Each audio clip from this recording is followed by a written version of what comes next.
জিয়ারত করতে আসে। তিনি যদি আল্লাহর ওলি হতেন না, কেউ আসতো না। কত কবর পড়ে আছে, টাকা দিয়া জিয়ারত করায় মানুষ, ঠিক কিনা বলেন? আর এখানে উল্টা পকেটের টাকা খরচ করে আসে, আসে না কি? আমার কি কথায় বিরক্ত হচ্ছেন আপনারা?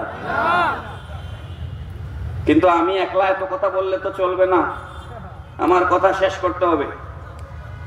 আমার পাশে আমার উস্তাদ বসা, ভয় লাগে কথা বলতে, এবং উনি শাইখুল হাদিস।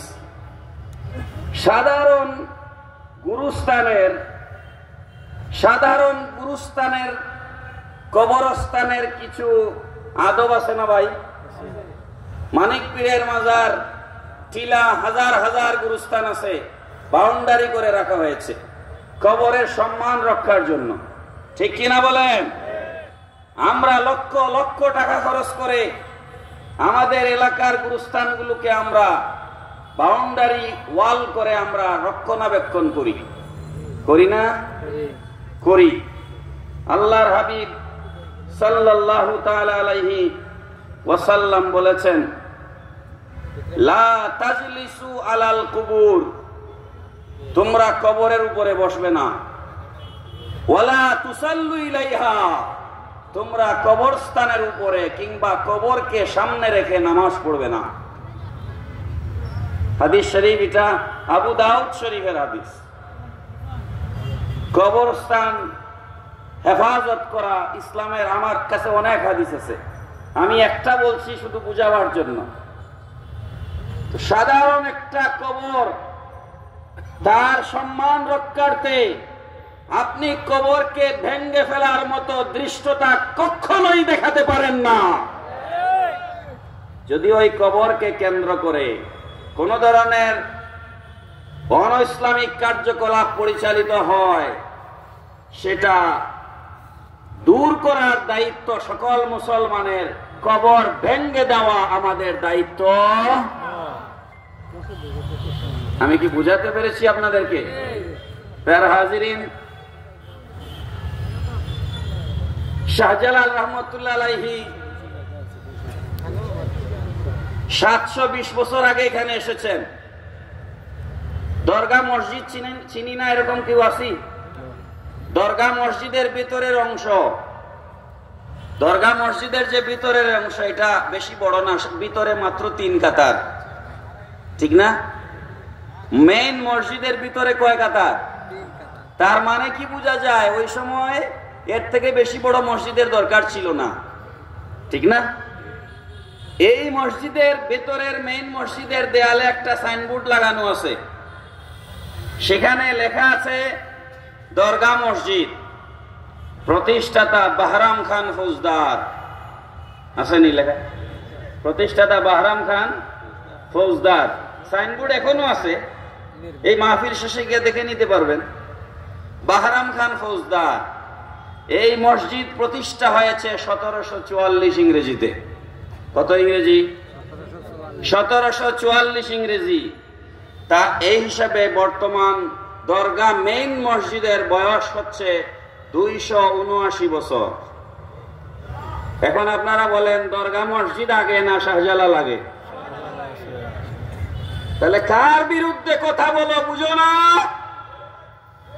যখন এই জমিনে সেজদা দেওয়ার জায়গা ছিল না, যখন এখানে কুরবানি করা যেত না, যখন এখানে আকিকা করা যেত না, তখন শাহজালাল এই জমিনে এসে নামাজ পড়ার ব্যবস্থা করেছেন। গৌর গোবিন্দকে উৎখাত করে, সমস্ত শিরকের মূলোৎপাটন করে, যেই মহান আল্লাহর ওলি তাওহীদ এবং রিসালাতের বীজ বপন করলেন, তার মাজারকে তুমি শিরকের আড্ডাখানা বলো। তোমার মতো নিমক হারাম আল্লাহর আসমানের নিচে জমিনের উপরে দ্বিতীয় আর একটাও নাই। নারে তাকবীর, নারে রিসালাত, শাহজালালের তলোয়ার, হযরত মাওলানা ডক্টর মোহাম্মদ আমদাদুল হক সাহেব, আউলিয়া ফেডারেশন বাংলাদেশ। তো শাহজালালকে রক্ষা করা আমাদের দরকার আছে না নাই? শোনেন, আমি এটা আবেগে বলছি, রক্ষা করা। তিনি আল্লাহর এমন ওলি, তাকে রক্ষা করার জন্য কোনো মৌলবী লাগবে না। আল্লাহ বলেছেন, মান আদালি ওলিয়ান ফাকাদ আযানতুহু বিল হারব। শাহজালালের দিকে আঙ্গুল তুলবে, আমি আল্লাহ তার হাত ভেঙে দিব।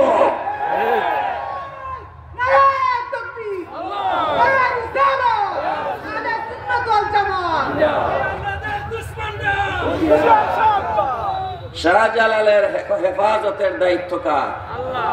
আল্লাহ বলেছেন, আল্লাহ যারা আমার ওলিদের সাথে শত্রুতা করবে, আমি আল্লাহ তার বিরুদ্ধে জিহাদ ঘোষণা করে দেই। সুতরাং আল্লাহ যদি কারো বিরুদ্ধে জিহাদ ঘোষণা করেন, আর বাঁচবার কোনো উপায় আছে? আর বাঁচবার কোনো উপায়? সুতরাং ভাইয়েরা আমার, প্রিয় ভাইয়েরা আমার, আল্লাহর ওলিদের সাথে শত্রুতা করে নিজের ধ্বংস বরবাদি ডেকে আনবেন না। একাডেমিক সেমিনার করেন, সিম্পোজিয়াম করেন, শাহজালালের জীবন আদর্শ মানুষের সামনে তুলে ধরেন। শাহজালাল বিশ্ববিদ্যালয়ের অ্যানথ্রোপোলজি ডিপার্টমেন্ট, বাংলায় বলেন নৃবিজ্ঞান, অ্যানথ্রোপোলজি বিভাগে একজন আমেরিকান প্রফেসর এসেছিলেন। তিনি এখানে একটা গবেষণা কাজ করেছেন এবং বাংলাদেশে তিনি 6 মাস অবস্থান করেছেন। কয় মাস? তিনি যখন রিপোর্ট লিখছেন, রিপোর্ট প্রতিবেদন, তার সফরের রিপোর্ট, তিনি তার রিপোর্টের নাম লিখেছেন in the country of Hazrat Shahjalal. In the country of হযরত। তাকে জিজ্ঞেস করা হলো, এটা আপনি কেন লিখলেন? ইন দ্য কান্ট্রি অফ হযরত শাহজালালের বাংলা কি? শাহজালালের দেশে। তিনি বাংলাদেশের সফরের রিপোর্টের শিরোনাম দিয়েছেন শাহজালালের দেশে। তো তাকে প্রশ্ন করা হলো, প্রফেসর আপনি শাহজালালের দেশে কেন লিখলেন? তিনি বললেন, আমি যখন বাংলাদেশের এয়ারপোর্টে এসে নামলাম, তখন দেখি হযরত শাহজালাল ইন্টারন্যাশনাল এয়ারপোর্ট। আমি যখন সিলেটে আসলাম, তখন দেখি Shahjalal university of science and technology. আমি যেখানে যাই, যেই পথে হাঁটি, শাহজালালের নামে মসজিদ, শাহজালালের নামে মাদ্রাসা, শাহজালালের নামে স্কুল, শাহজালালের নামে কলেজ, শাহজালালের নামে গাড়ি, শাহজালালের নামে বাস, শাহজালালের নামে ট্রেন, শাহজালালের নামে ডিপার্টমেন্টাল স্টোর, শাহজালালের নামে সিএনজি, শাহজালালের নামে রিক্সা। আমার মনে হলো বাংলাদেশের 16 কোটি মানুষের হৃদয়ে শাহজালালের নাম নকশা করে লিখে দেওয়া হয়েছে। এটাকে কি আপনারা টেনে টেনে আমাদের অন্তর থেকে বের করে ফেলতে পারবেন? পারবেন না। আমরা শাহজালালকে ভালোবাসি কারণ তিনি আল্লাহর গোলাম। ঠিক কিনা বলেন? তিনি আল্লাহর এমন মকবুল গোলাম, তিনি এমন ইবাদত করেছেন, যত লোক শাহজালালের মাজারে এসে জীবন জীবিকা, শাহজালালের আশপাশে শত শত হোটেল রেস্টুরেন্ট, হাজার হাজার বেকার মানুষের কর্মসংস্থান হচ্ছে। শাহজালাল থেকে শাহপরান শত শত সিএনজি চলে, হাজার হাজার সিএনজি ড্রাইভার তার পরিবার চালাচ্ছে। এই জিনিসগুলো তোমার বোঝা দরকার। এক শাহজালালের নামের উসিলায় কত লক্ষ মানুষ তার জীবিকা নির্বাহ করছে, এর হিসাব আমার কাছে না। আমি কি বাড়িয়ে বললাম? একটা শব্দ বাড়িয়ে বলেছি? বাড়িয়ে বলি নাই। শাহজালাল কেমন ওলি ছিলেন এই কথাটা বলে আমার আলোচনা শেষ করব। আপনারা জানেন মরক্কোর একজন বিশ্ব পর্যটক ছিলেন, তার নাম ইবনে বতুতা। নাম শুনছেন? Ibn Battuta. Ibn Battuta Shahjalal রহমতুল্লাহ আলাইহির সাথে দেখা করার জন্য এসেছিলেন, শাহজালাল রহমতুল্লাহ আলাইহির সাথে সাক্ষাৎ করতে। ইবনে বতুতা এসেছিলেন। ইবনে বতুতা যখন আসছেন, ইতিহাসের বইগুলোতে লেখা আছে তিনি মরক্কো থেকে সফর করে করে কামারু হয়ে সাদাকাওয়ান হয়ে সিলেটে এসেছেন। তো কামারু বলা হয় ভারতের একটা জায়গার নাম, আর সাদাকাওয়ান বলা হয় চট্টগ্রাম শহরকে। সিলেটে এসেছেন। তো ইবনে বতুতা বলছেন শাহজালালের আস্তানায় পৌঁছাতে আমার আরো 2 দিন সময় বাকি। আপনারা জানেন আজ থেকে 50 বছর 30-40 বছর আগেও মানুষ সুনামগঞ্জ থেকে সিলেট আসতে গেলে, মৌলভীবাজার থেকে সিলেট আসতে গেলে ভাত তরকারি প্যাকেট বেঁধে রওনা করা লাগতো, ঠিক না? এখন সুনামগঞ্জ থেকে দিনে 3-4 বার সিলেটে আসা যায়। এইটা তো 50 বছর আগে ছিল না। আর আমি আপনাদেরকে বলছি 700 বছর আগের কথা। পায়ে হেঁটে কিংবা ঘোড়ায় চড়ে যেভাবে হোক ওনার আরো 2 দিনের পথ বাকি। ইবনে বতুতা বলছেন 3-4 জন লোক আমাকে রিসিভ করতে আসলো, আগায়া নিতে আসলো। মেহমানদেরকে আগায়া আনা সুন্নত। এই যে খাজা সাহেব একটু আগে এয়ারপোর্ট গিয়ে বিদেশি মেহমান নিয়ে আসলেন, এটা সুন্নত। 3 থেকে 4 জন খাদিমকে শাহজালাল রহমতুল্লাহ আলাইহি পাঠালেন, যাও মরক্কো থেকে একজন অতিথি আসতেছেন আমার সাথে সাক্ষাৎ করার জন্য, তাকে আগায়া নিয়ে আসেন। সুবহানাল্লাহ বলবেন না? তিনি কিন্তু কোনো চিঠি দিয়ে আসেন নাই, টেলিফোনের জমানাও ছিল না, মোবাইলও ছিল না। তো ইবনে বতুতা বলছেন আমি অবাক হয়ে গেলাম, তারা আমাকে আগায় নিতে আসছেন। আমাকে যখন শাহজালালের আস্তানায় নিয়ে আসা হলো, মাজার শরীফের দক্ষিণ পাশে গ্রিল করা একটা জায়গা আছে না, ওই জায়গাটা আমি যতদূর জেনেছি, আমার জানা ভুল হতে পারে, ওই জায়গাটা শাহজালাল রহমতুল্লাহ আলাইহি বসে ইবাদত করতেন। এখানে একটা গুহা গর্ত ছিল, গর্ত, ওই গর্তের মধ্যে তিনি চিল্লা দিতেন। ছাগলের 1 কাপ দুধ খেয়ে 1 সপ্তাহ রোজা রাখতেন। এমনি এমনি শাহজালাল বনে যাওয়া যায় না। তো ইবনে বতুতা বলছেন আমি যখন তার আস্তানায় এসে প্রবেশ করলাম, তার পরনের মধ্যে ছাগলের পশম দিয়ে তৈরি করা একটা আলখেল্লা ছিল, জুব্বা। জুব্বার উপরে যে অংশ পড়ে, জুব্বার উপরে আলাদা অতিরিক্ত, ওটারে আলখেল্লা বলে। এটা আমার এত ভালো লাগছে দেখে আমি মনে মনে লুপ করতেছি, সাহেব যদি এই জুব্বাটা আমারে দিয়ে দিতেন। এটা আমি মনে মনে ভাবছি। 3 দিন আমি তার আস্তানায় অবস্থান করলাম। আমি যখন বিদায় নিচ্ছি উনার কাছ থেকে, তখন উনি উনার গায়ের থেকে আলখেল্লা খুলে আমাকে পড়াই দিলেন, আর উনার মাথার থেকে গুল টুপিটা খুলে আমার মাথায় পরিয়ে দিলেন। অনেকে বলেন, এই ঘটনার থেকে অনেকে বলেন শাহজালাল রহমতুল্লাহ আলাইহি ইবনে বতুতাকে খেলাফত দিয়েছিলেন। ইবনে বতুতা বলছেন আমি শায়েখের আস্তানা থেকে যখন বের হয়ে গেলাম, ওই 3 জন লোক আমাকে আবার সামনে আগায় দেওয়ার জন্য বের হলেন। আমি যখন বের হচ্ছি তখন শায়েখ আমাকে বললেন এই জুব্বা তোমার কাছে থাকবে না, এটা তোমার কাছ থেকে চীনের খানসা শহরের বিধর্মী একজন বাদশাহ তোমার কাছ থেকে এটা ছিনিয়ে নিবে, আর তার কাছ থেকে ওইটা পিকিং শহরে আমার বন্ধু বুরহানুদ্দিন বসবাস করে, ওই বাদশার মাধ্যমে এই আলখেল্লা আমার বন্ধুর কাছে যাবে।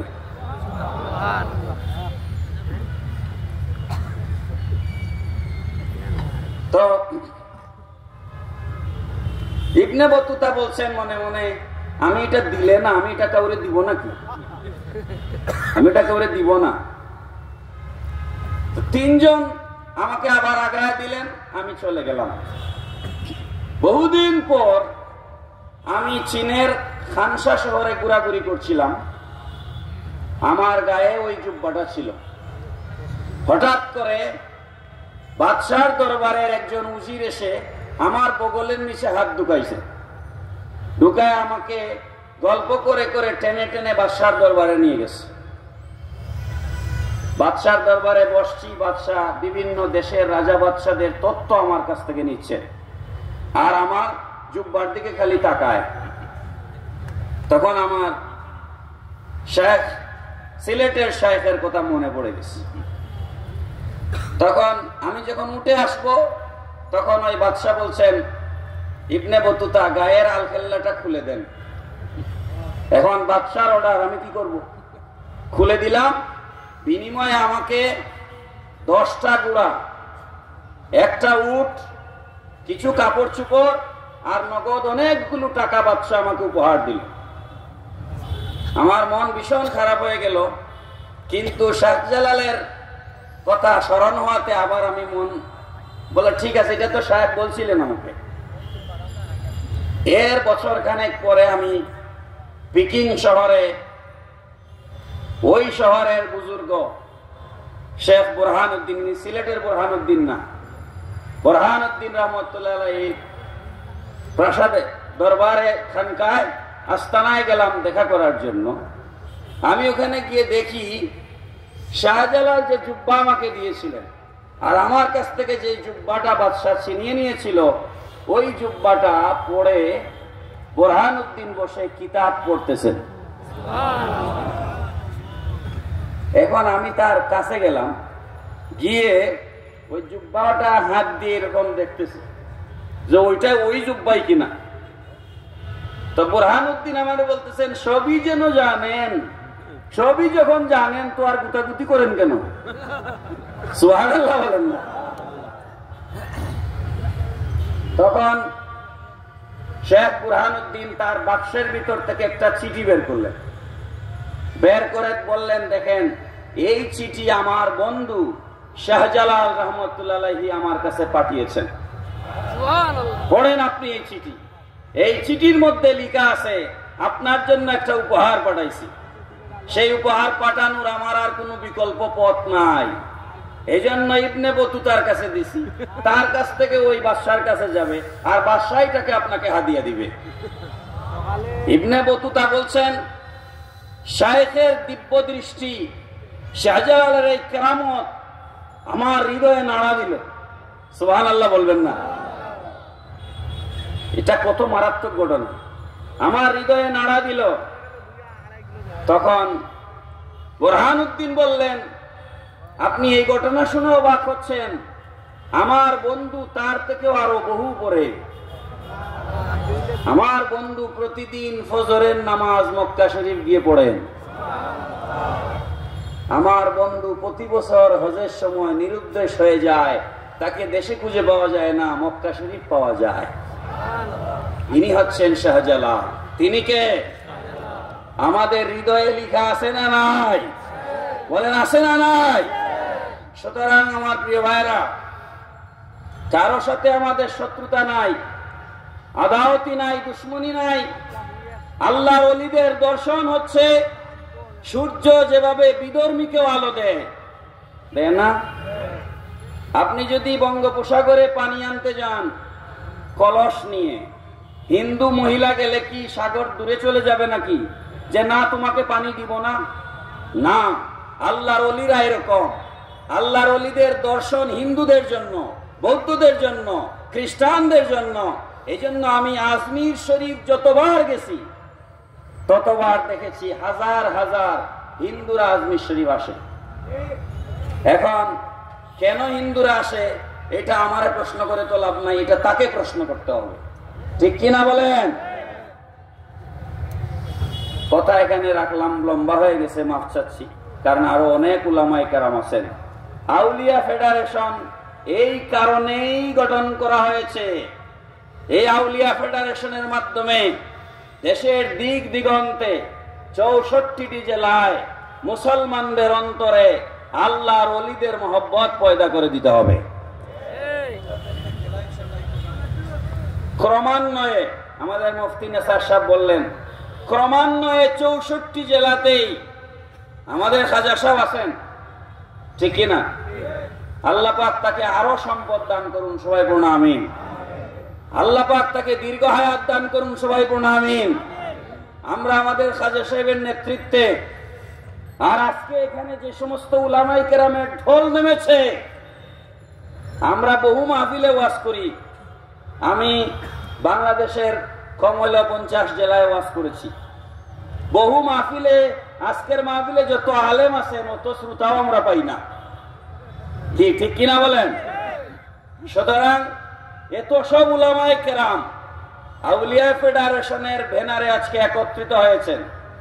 ইনশাআল্লাহ ক্রমান্বয়ে 64 জেলায় আউলিয়া ফেডারেশনের কমিটি গঠন করে আল্লাহর ওলিদের দর্শন আমরা মানুষের মাঝে ছড়িয়ে দিব ইনশাআল্লাহ। রাজি থাকলে ডান হাত তুলেন।